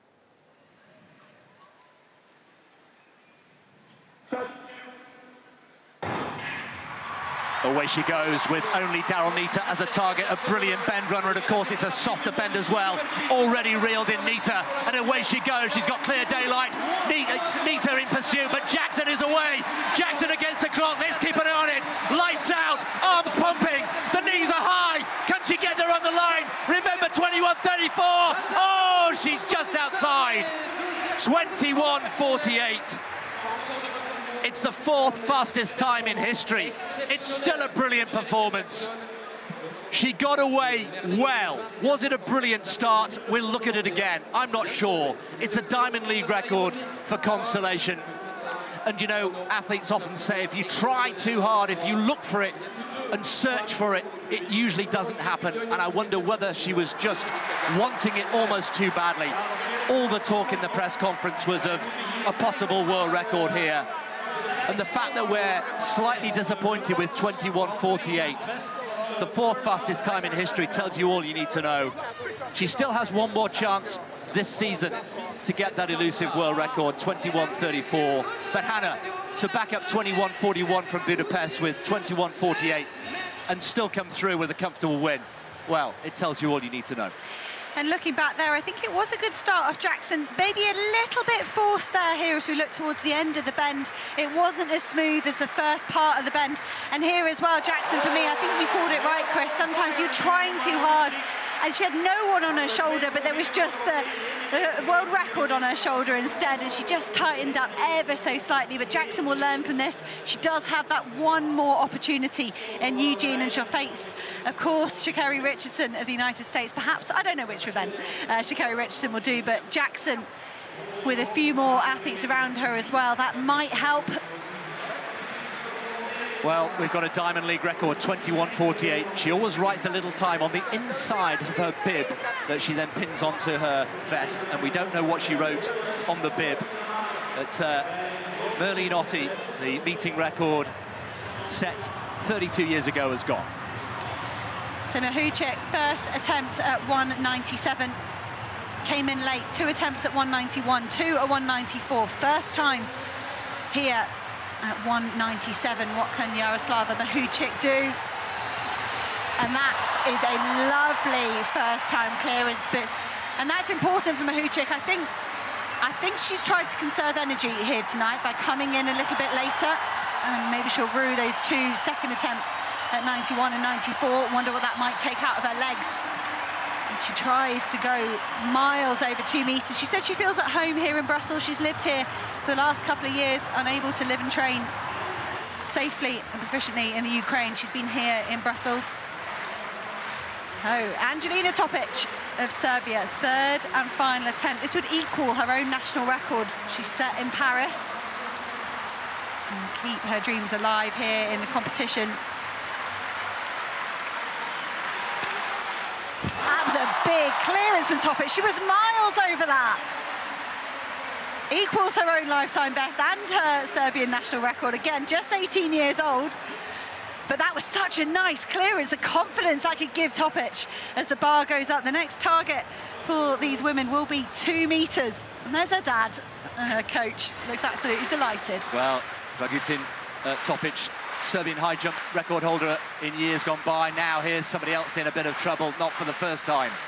Elena Patterson, the champion in Eugene, but silver medalist in Budapest. Can she pull something out of the bag here? No, not to be. Ran out of luck in the end, and Patterson, a little sigh of resignation. And that will be a huge boost to the likes of Mahuchik and Topic, who will jump on. So Patterson falls by the wayside. Marina Beck-Romanchuk had a very early lead with her opening jump of 14:30, but lead now with Shanika Ricketts. A foul in the second round by 1 centimetre, Beck-Romanchuk. That's what she does. She's very, very good at hitting that board. And unfortunately, sometimes it does give her those slight fouls. She's chasing that leading mark of 14:70 here with her 3rd attempt. Very, very close on the board there again from Beck-Romanchuk. Be willing the green flag here. She has got a green circle. It is a valid jump. Beck-Romanchuk, so technically sound. And it sounds weird to say she does pick up a lot of fouls, but conversely, she doesn't. She gets everything out of herself. She doesn't give away meters on the board. She doesn't give them away lightly. 14:50. It is an improvement for Beck-Romanchuk. Not enough to catch this woman. Yeah, still out in front, Shanika Ricketts. has been super consistent over the last 3 or 4 years, as I mentioned, just outside the medals at Global Championships. So here looking to improve on 14.70. Once again, squeezing every centimetre out of each of the phases, and that is an improvement. That is peppered around 15 metres. No wonder she's got a smile on her face. Ricketts with a season's best of 14.93. I think that could be better than that. That's in 15-metre territory. 15.01. It's a lifetime best. It's more than a season's best. It's further than she's ever jumped before. She's added 3 centimetres to her previous lifetime best. Next action on the track, penultimate action. It's the men's 800 metres. Got a busy field down here, chasing a fast time. 2 pacemakers, Kipruto and Ben Madi here sharing lane 8. They've been asked to come through in 49.5. This is Djemal Sediati of Algeria. No final in Budapest for last year's World Championship silver medalist, so a bit of redemption perhaps for the Algerian tonight. Ordonez of Spain shares lane 6 with this year's bronze medalist Ben Patterson. What a run that was in Budapest. He was disappointed with his first Diamond League outing last weekend. Can he do better here in Budapest? In Brussels, Wycliffe. Kinyamal of Kenya takes lane 5, 2-time Commonwealth Games champion. Didn't make the Kenyan team this year. Another athlete looking to finish his season on a high. Slimane Moula of Algeria is due to share lane 4 with Benjamin Robert, but Robert, unfortunately, a no-starter. Massa Leila and Hoppel share lane 3. Dan Rowden of Great Britain takes lane 2. Yanis Mazanin of France takes lane 1. The under-23 European champion this season. A busy old field, made a bit easier perhaps by the withdrawal of Benjamin Robert. There's going to be a lot of bodies down there. Very much targeting the world-leading mark of 1:43.2. That went to Wanyonyi with his win in Xiamen last weekend.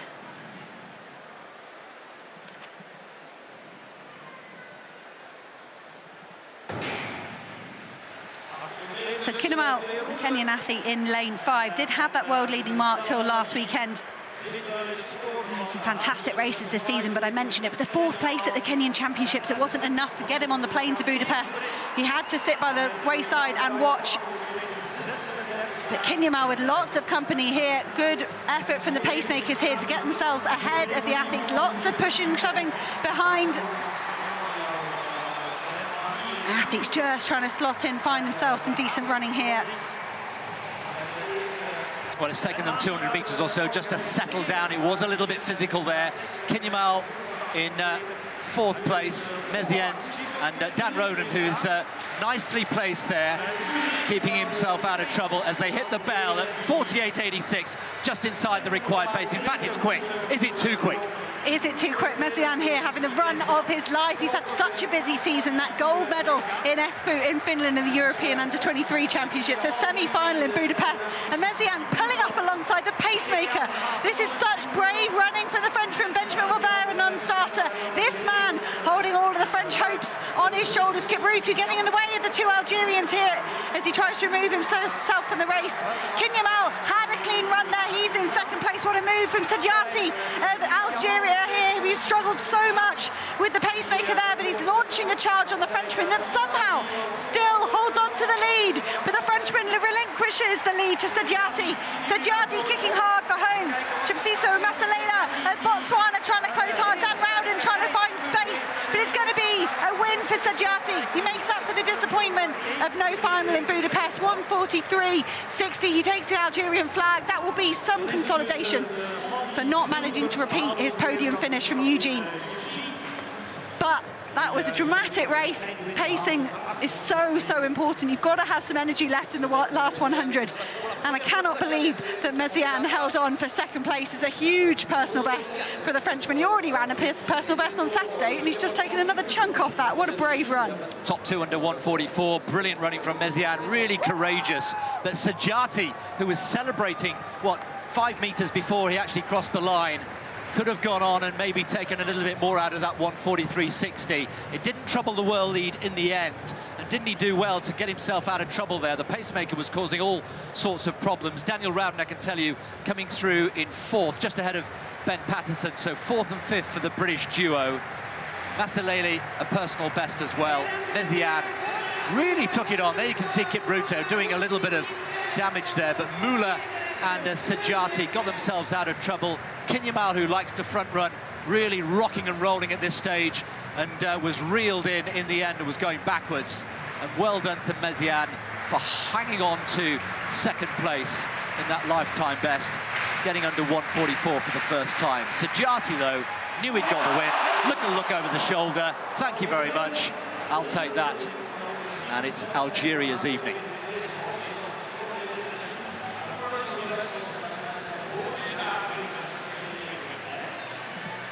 Wonderful effort from Sajati. There's opportunity in these post-championship races to redeem yourself a tiny bit, to finish on a high. We mentioned that already with some of the other races, and Sajati has the flowers, has the flag. And it was great to see Mesiane commit to that pace. He got an easy run in the end. There was no argy-bargy for him. The shortest line on the inside as well. And great to see another Frenchman underneath 1:44. I mean, fantastic stuff in their 2-lap escapades.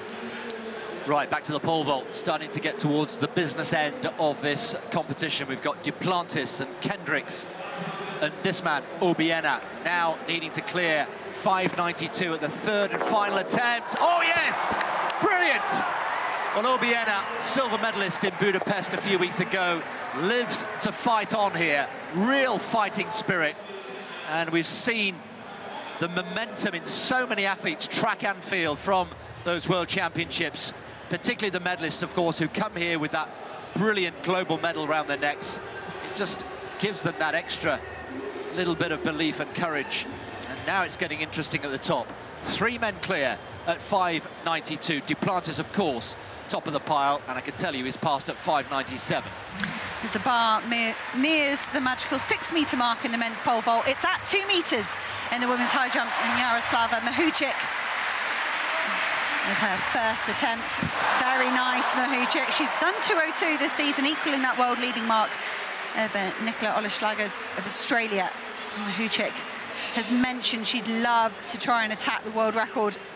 First stop might be her personal best. That was set here last year at 2 metres and 5 centimetres. Mahučík, first woman over 2 metres here. Still 2 athletes left in it, though. Angelina Topic has equalled her own national record already. She'll want more, though, won't she? Can she go over 2 metres here for the first time? No, not even close. So Topic says farewell, but she leaves Brussels this evening, or she will leave later on, with an equal national record and personal best. And so the last woman standing once again is Jaroslava Mahučík. She will jump on, surely. Tia Lafond up next for Dominica in the women's triple jump. Dangerous times here for Lafond. 2 fouls. This is her 3rd attempt here. Love to take the pressure off herself, get something respectable in the sand. They look good on the board. She's right in that top 3 zone. 3rd place at the moment. 14:17 for Daria Derkach of Italy. Lafond good jumping under pressure here after 2 fouls. She has a mark on the board now. 14:49, slots herself into 3rd place, just 1 centimetre behind Bet Romanchuk. Busy old field for the next action on the track. This is the penultimate track action of the evening. It's the women's 5,000 metres.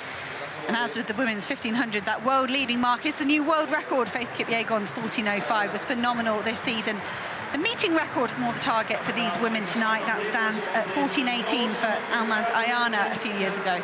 Karolina Bekele-Grovdal said she felt just didn't feel right in Budapest. Couldn't really have an explanation for it. I'm sure she'll be keen to run well tonight.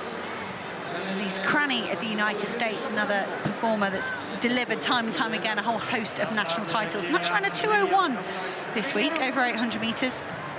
Lilian Rengaruk of Kenya is just alongside her, a whole host of top 5 finishes on the Diamond League circuit this season for Rengaruk.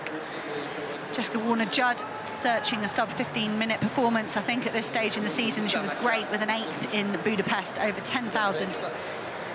And Gemma Tai had a really good run to come second in Berlin.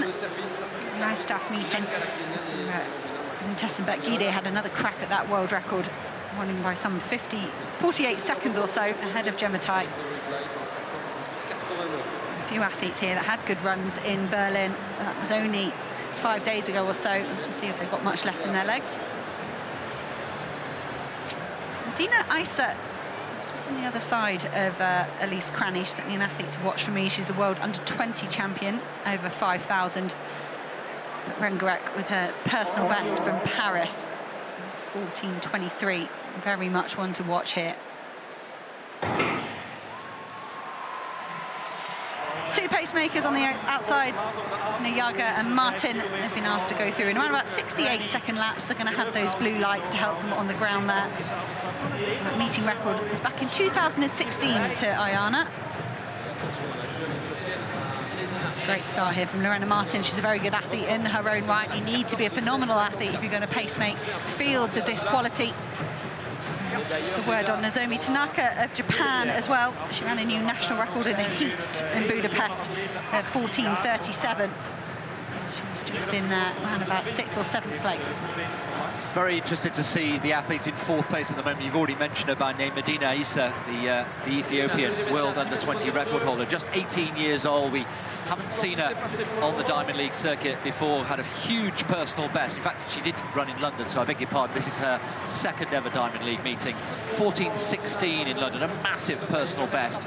Be interesting to see how she goes this evening. She's just being obscured at the moment by the athletes around her, but looking forward to seeing her, Medina Isa from Ethiopia. There she is, wearing the black and underneath the sort of lime-coloured top.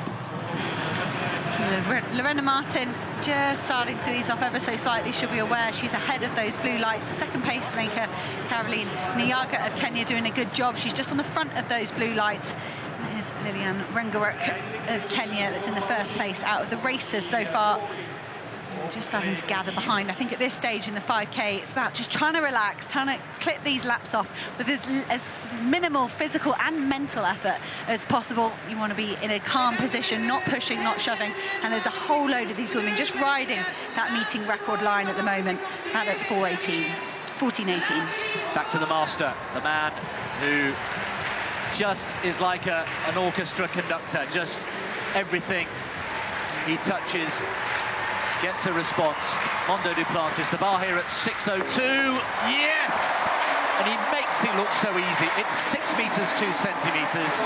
It's his 71st clearance of 6 meters in his career. Last year he had a bit of an off day in Brussels and didn't win the competition, only cleared 5:81, just showing us that he's human. And don't underestimate the warmth of friendship between those two. They are two of the great characters of track and field, genuine warmth. It's not put on, it's not for show for the cameras. They do get on very well. And Duplantis, who passed at 5:97, as we said, is setting the standard here. 6:02, that's the mark to beat. Does he feel, Hannah, in world record-breaking mood? I think I sense that he feels pumped up here. Well, we say there's only so many chances you get. And I was really interested to read that Duplantis has actually ever only done one outdoor world record in Eugene last year when he took the gold.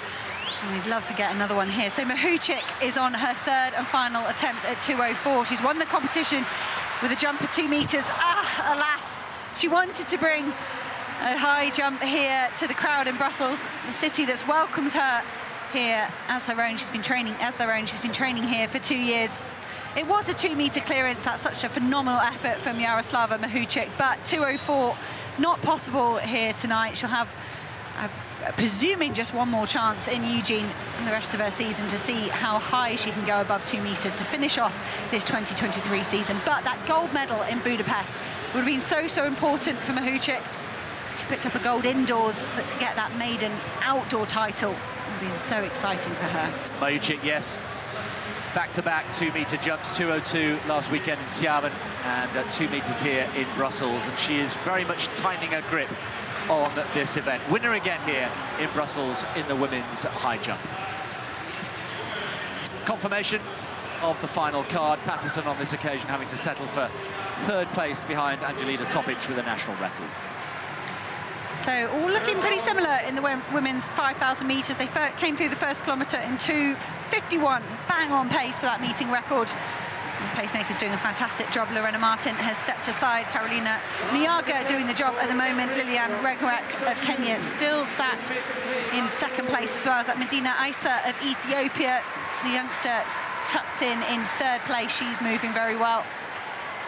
And Carolina Grovdale and Jess Warner-Judd, Camilla Richardson working well as a group there. They could well be on sub 15-minute pace, because the leaders here are operating around about 14:18, 14:20 or so.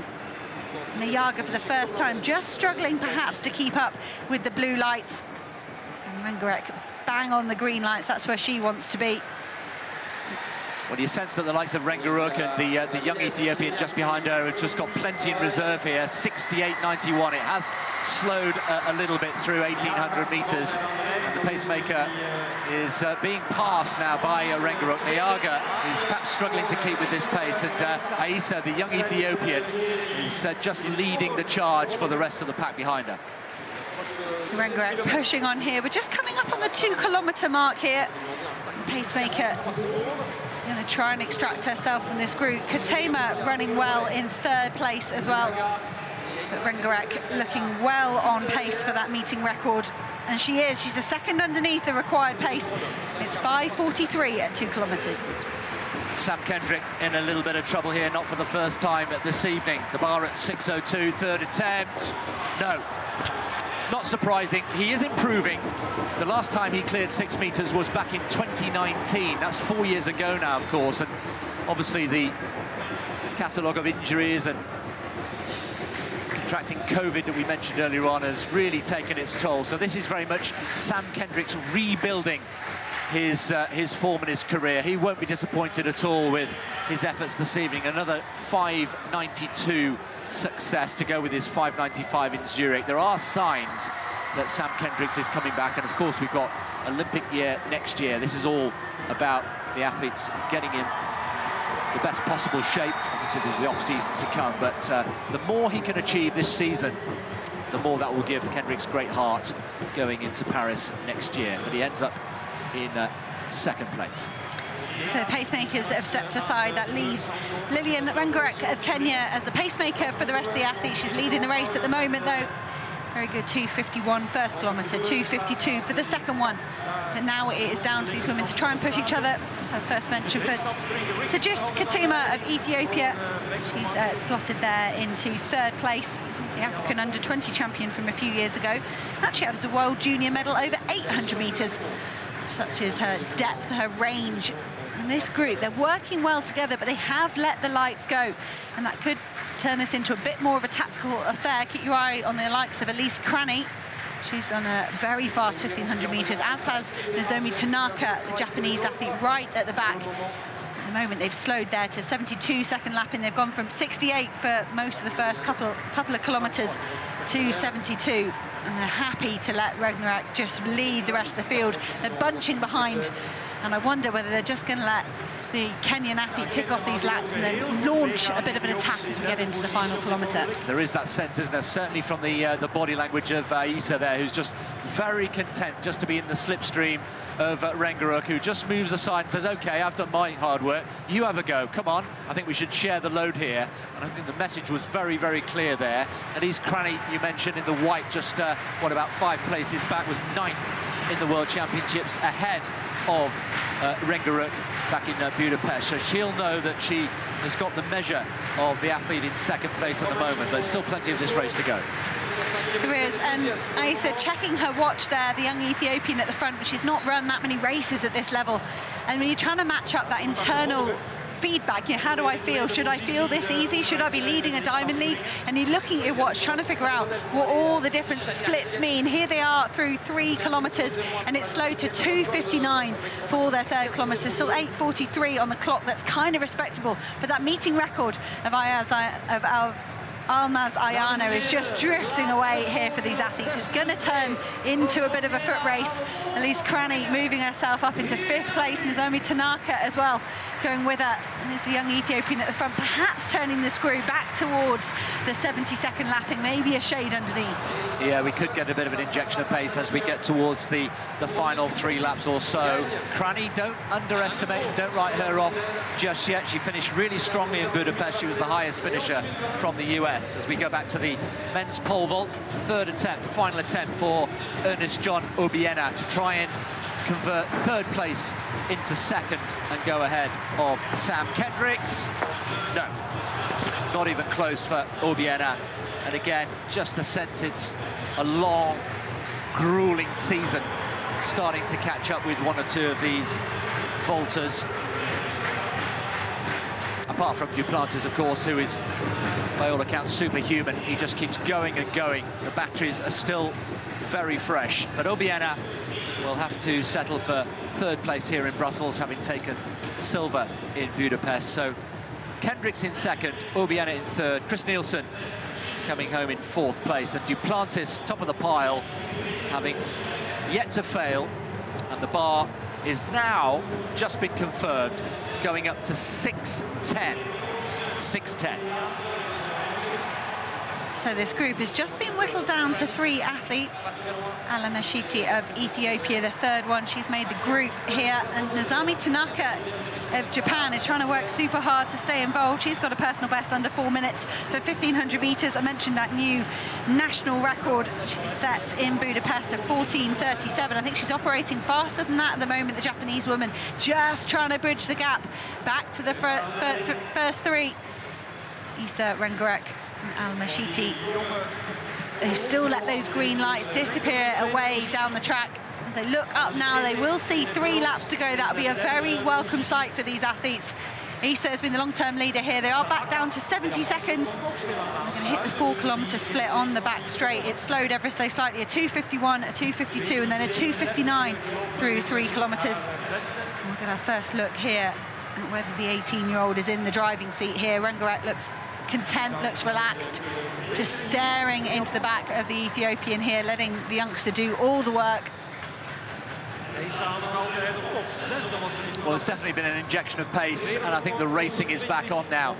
The gap opening up between Isa Rengerek and the athlete in 3rd place, with Tanaka just closing and coming up on the shoulder of Al-Mashiti. So 2 twos, 2 races, perhaps a race within a race. Al-Mashiti just struggling ever so slightly. A great positive move from Tanaka there. She didn't hesitate at all, sensed that the Ethiopian athlete in front of her was slowing ever so slightly. She's got 10 meters to make up on the 2 leaders as she wants to get involved. Tanaka ran the 800, 15 and 5K in Eugene last summer. Just the 15 and the 5K this time around in Budapest, but the Japanese woman has got wheels if she's got any energy left. It's still just 70-second clocking, 70-second laps at the front for these 2 athletes. They're gonna surely drop the hammer on the final lap and treat us to something phenomenal. But don't sleep on Nozomi Tanaka as well, the Japanese woman working very hard to get back on terms with these 2. It's a long way back though, isn't it? Look at that. 12 meters to make up. Rengerek, who was out of action, she was suspended for 10 months from last April to February this year. Back though, having served her suspension, and a little bit race short, but looking in fine fettle is Rengerek. But Isa still leading the way. Rengerek for me is just biding her time. Look how close she is, and Isa here, the Ethiopian at the front, but has the youngster saved something up her sleeve for the last 400 meters. Rengerek, it was smart. She took up the lead once the pacemakers had dropped out. She dropped to a 2:59 kilometre. She didn't want to do all the pacemaking for the rest of the field. She slotted into 2nd place, and suddenly it is the bell in the women's 5,000 meters. Nozomi Tanaka, that's the smallest this gap's been. It was 9 meters, it's 8 meters. And these 2 at the front, Isa and Rengerek, haven't quite started racing yet. You get the feeling that Kenyan Rengerek is letting the Ethiopian show her cards first. Sometimes this is what you want to do. If you're sitting on the shoulder, you want to wait and see what the other athlete's got. But in doing that, they've opened the door for Nozomi Tanaka. Did Rengerek send sat did the Kenyan look up at the big screen and realise that by dawdling, by racing the Ethiopian, they'd let the Japanese woman back into the race. And with nearly 150 metres left to go, Lilian Rangarak powering for home. It was a great fourth in Paris with her new lifetime best of 14:23, a second in Oslo, a second in Silesia. For Rangarak, could she be about to get her very first Diamond League win? She's powering down the home straight, 60 metres to go, 50 metres to go. The meeting record survives, her personal best survives, but it is going to be a win for Lilian Rangarak. She crosses the line, a battle royale between Aisa and Tanaka for second and third. That's going to be a new Japanese national record for Tanaka. And a good showing again for Medina Aisa of Ethiopia, another podium finish at a Diamond League. Well, that was a thrilling last 400 metres or so, and I think a little bit of inexperience there for Aisa, who, as you mentioned in commentary, looked up at the scoreboard. Tanaka was closing, and then that was the signal. That was the moment when Rangarak, who's got the greater experience, thought, right, this is the moment to strike. And when she did strike, it was decisive. She made it count, and Aisa was broken, and in the end, broken pretty quickly. But she is only 18, only her second ever Diamond League meeting. There'll be plenty more to come. A lot slower than the performance in London that we mentioned earlier on. But Tanaka, who gradually made her way through the field, and, well, earlier in the race, you would never have bet your money on her coming away with a national record, but she did, so congratulations to Tanaka. But Aisa, I enjoyed that, and I think she's one to watch for the future. That was a lovely race. You know, the pace did ebb in that middle kilometre, and Rangarak, for me, that showed a lot of maturity, a lot of racecraft, just to say, look, if I'm going to keep this pace going, if I'm going to try and give you another a K in the low 250s, I'm just setting myself up to fail. But I love this last 300 metres. Nozomi Tanaka nearly caused an upset here. She got a sniff at the lead position down the back straight. She absolutely stuck to her task, the Japanese woman, even though Rangarak awoke to the idea of the challenge and realised what was happening, and then totally emptied the tank in this last 200 to have a dominant win. It was great to see the battle between Aisa and Tanaka play out here all the way to the line. And some phenomenal times as well behind big personal bests, big season's best. Especially the likes of Jessica Warner-Judd. I mentioned she was so desperately hunting that 15-minute barrier. She obliterated it, 14:51 to give herself a new personal best. 14:51 for 8th. What depth in this women's 5,000? Still two field events unfolding, coming towards the conclusion of both. Mondo Duplantis out on his own in the men's pole vault and in the women's triple jump. We're into round 5. Shanika Ricketts still leading the way.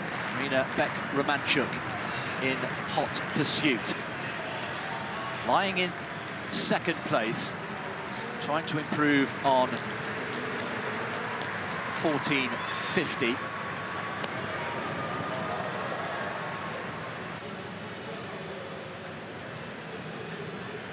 And that isn't an improvement. So 14:50 in round 3. Was her best effort. That is an improvement. That is actually round 5, 14:56. Now then.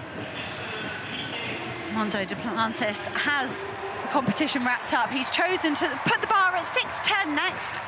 Just give himself a stepping stone. Oh, that was big.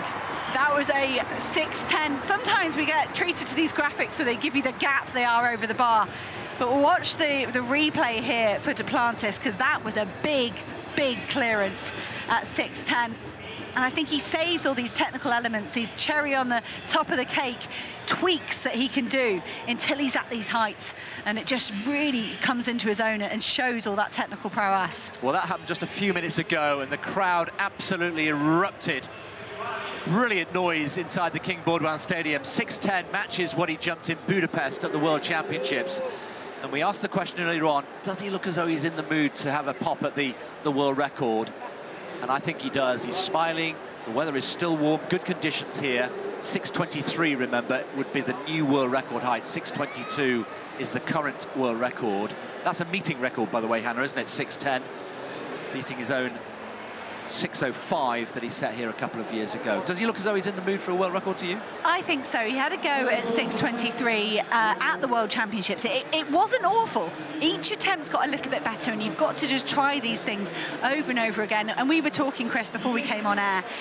You've got to have a go. You don't know what conditions are going to get in Eugene. That's the last, that's at the end of the season next weekend.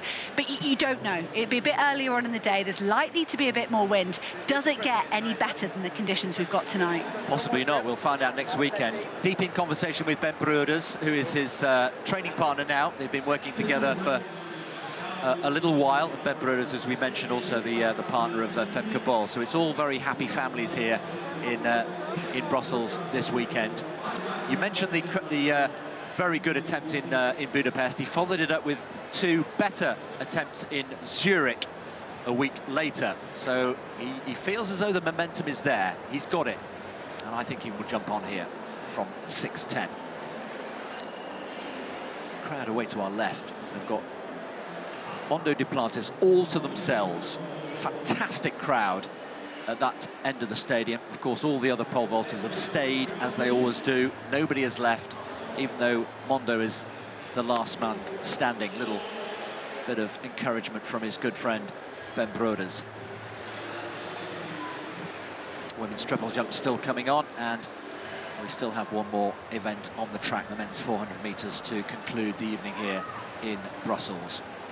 It's hard to find. We've tried, Steve and Tim and I, we've tried to find superlatives that we haven't used before about Duplantis. We'll come back to him in a moment.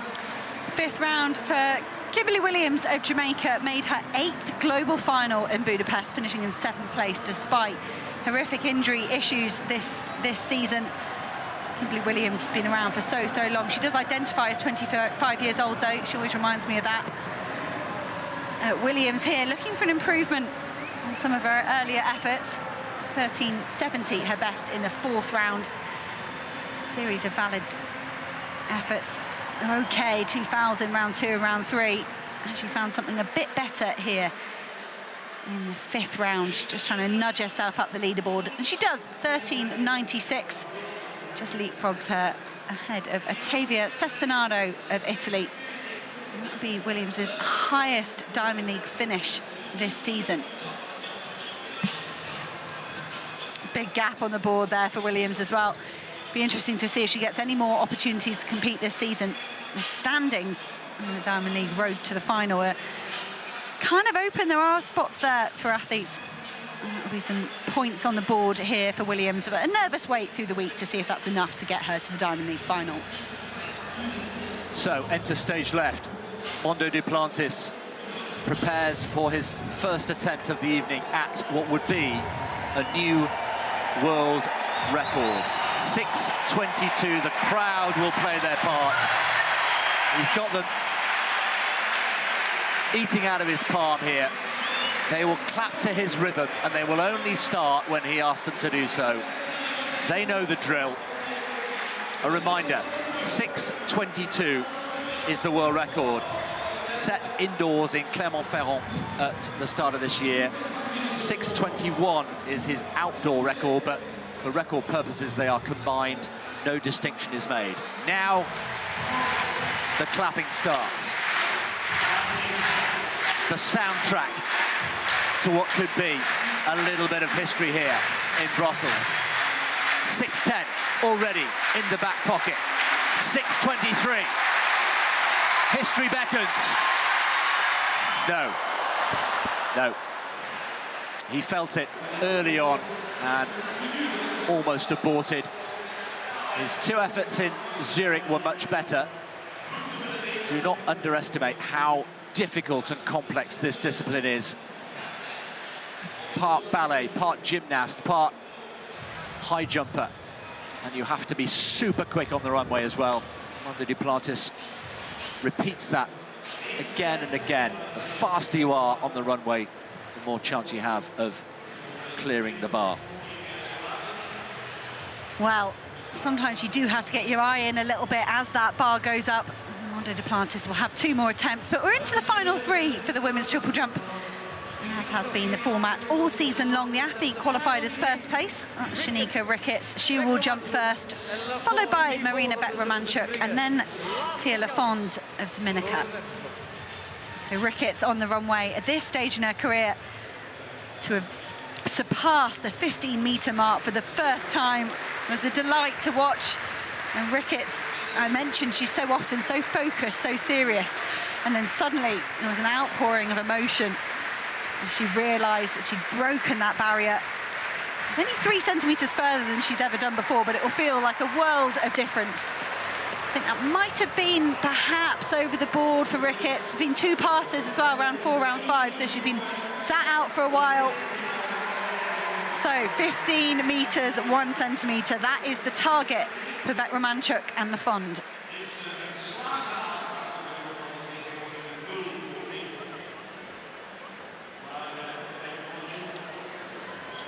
Ricketts. Slow motion replay there, showing how technically proficient she is on the whole hop, step and jump. But unfortunately, in this 6th round jump, couldn't quite nail the placement on the board. 19 centimetres past it, but sometimes when you've got adrenaline, you're trying to bring a bit more to that runway. At this stage in the season as well, when you're tired, Ricketts has a huge winning margin at the moment. So Beck-Romanchuk then will have to respond. 15:01 then still remains the mark to beat. She needs to find, well, just under 50 centimetres to reel in the competition leader. She's done it before, and she's had it done to her, remember, by the likes of Yulimar Rojas. Decent, but still well short of the 15 metres required. It'll be no improvement. And Shanika Ricketts has 1 more jump to watch, that of Tia Lafond. 14:56. Just waiting for the mark to come through. She was very generous on takeoff, giving around 8 centimetres away.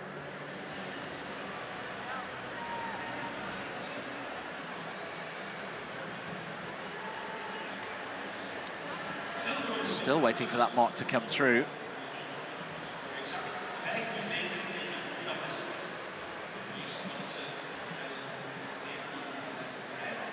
It's not a question of whether it's challenging the 15:01. Still waiting for that mark. 15:47. Lafond just spotting the yes. Why is there still a cone on the runway here? That shows the focus you've got as an athlete. Tia Lafond would have been at her takeoff mark. She might have made an adjustment to it and kind of thought, well, Beck-Romanchuk, she's over with her coaching team. And perhaps we haven't had that measurement for the Ukrainian yet. And Lafond just making her way back up. Sorry, Hannah. 14:57 just coming up, so she added literally a single centimetre to her previous best, so immaterial in the end. But yeah, that's very strange. If you like social media, if you're someone that uses Instagram, I think I would recommend Tia Lafond as a follow. There's going to be some sort of funny, she'll do some sort of funny meme or video about that. But Tia Lafond of Dominica hit 3 national records in Budapest, 1 in qualification and then 2 through the final. Finished up in 5th place in Hungary with the best of 14:90. She's got to find 8 centimetres or so if she wants to get past Marina Beck-Romanchuk, at a huge personal best if she wants to catch Shanika Ricketts. The cone is now out of the way. Lafond takes the final jump in the women's triple jump competition. 3rd place at the moment. Can she make any improvement? I don't think so. I think that might be under 14.5 metres, so I don't think it's going to trouble Beck-Romanchuk. Tia Lafond, a brilliant performance nonetheless. She's been doing well in and around the Diamond League circuit for the last couple of years, backing up her Commonwealth Games medals. Lafond, certainly with a valid jump. Right. My prediction is it's not going to catch the 14:57 of Marina Beck-Romanchuk.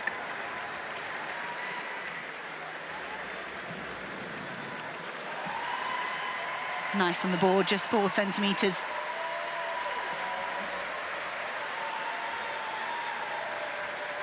Lafond, just the 3 valid jumps here in Brussels. So confirmation of the win there for Shanika Rickett. She's running around with her Jamaican flag and will be absolutely delighted to make up for the disappointment of being shunted down to 4th place in Budapest with a new lifetime best of 15.01. Le Fond measurement 14.32, so that hasn't improved on her 14.49. So no change in the final 3 in the women's triple jump.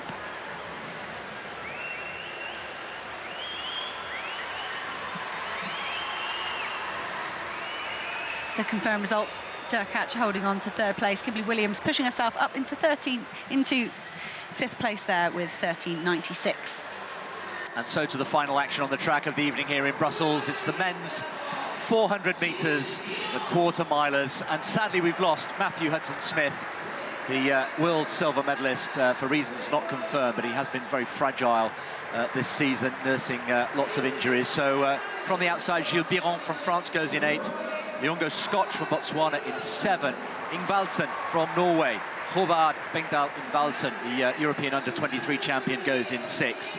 Huge welcome, I'm sure, for Alexander Doom, the Belgian champion.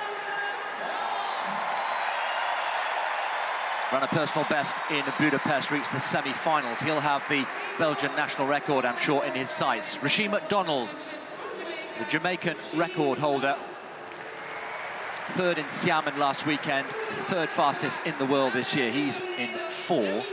Dylan Borlée, part of the Borlée dynasty, Belgian track and field royalty here, of course. Listen at the roar, younger brother of twins, Kevin and Jonathan. Jonathan being the Belgian record holder. So Dylan in lane 3, and Alexander Ogando from Dominican Republic, the Central American Games champion over 200 meters, in lane 2. So they've all bunched up. Matthew Hudson-Smith was due to be in lane 5. As I say, it's been a long, hard season for the British champion. So names to look out for: Ingvaldsen in 6, Doom in 5, McDonald, Jamaica, in 4. Meeting record 44.03. Michael Cherry set here 2 years ago.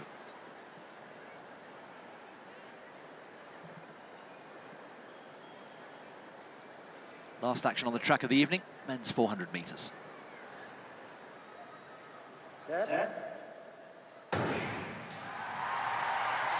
Got a real opportunity for Ingvaldsen here in the absence of Hudson-Smith, but it's Rasheed McDonald who's gone out really quickly from lane 4, already up onto the shoulder of the Belgian Alexander Doom. He's really stormed through this first 200 metres. Scotch going also very well indeed. Ingvaldsen has been conservative so far. Will he find something in the latter stages of the race? Scotch in the yellow, in the orange vest, second from left of picture, is going really well. Ingvaldsen's got to find something here. McDonald's perhaps has started to fade after a blistering first 200 metres, but as they come into the home straight, it's Scotch second from left of picture. McDonald started to rock and roll. Here comes Ingvaldsen. Is he going to finish like a train? But McDonald's going to hold on and get it. McDonald just about holds on the line. 44.84, not troubling the meeting record. Borlée also finished strongly as well, but McDonald, the Jamaican number 3, the 3rd fastest man in the world this year, no improvement on that time. Scotch, second from left, was also in contention. We expected Ingvaldsen perhaps to finish a little bit more strongly than he did, and it didn't materialise. But McDonald gets the win. He was impressive in Budapest, certainly in the 4x400 metre relay. Came 4th with the Jamaican team. So victory for Rasheed McDonald. Alexander Ogando came through in 2nd place. Ingvaldsen held on for 3rd, and Scotch faded in the end into 4th place. 44.84 the winning time. Ogando a season's best in 2nd. Ingvaldsen 45.07. Borlée down in 6th place, the Belgians 6 and 7. Disappointing to have lost Matthew Hudson-Smith, very much the highlight of that last race. Mondo then, the last man standing. No other action happening in the King Baudouin Stadium. Everybody has stayed. Everybody knows their job, knows what they have to do. We've already had one world record this evening. Ingebrigtsen in the 2,000 metres. Can Mondo deliver another one? The first attempt at 6:23, let's be honest, was not close. He has had closer in recent weeks, not least in Zurich. We'll get a good feel for this next attempt. He said he carries momentum from one meeting to another when he's had good attempts. Second. Oh, that was better. That was better, but he hasn't got the height.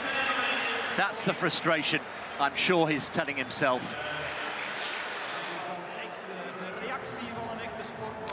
Well, our huge apologies as we have got to leave the action here on BBC Two right now. You can head to the BBC Sport website to find out how he gets on. Join us next week for the finals weekend from Eugene.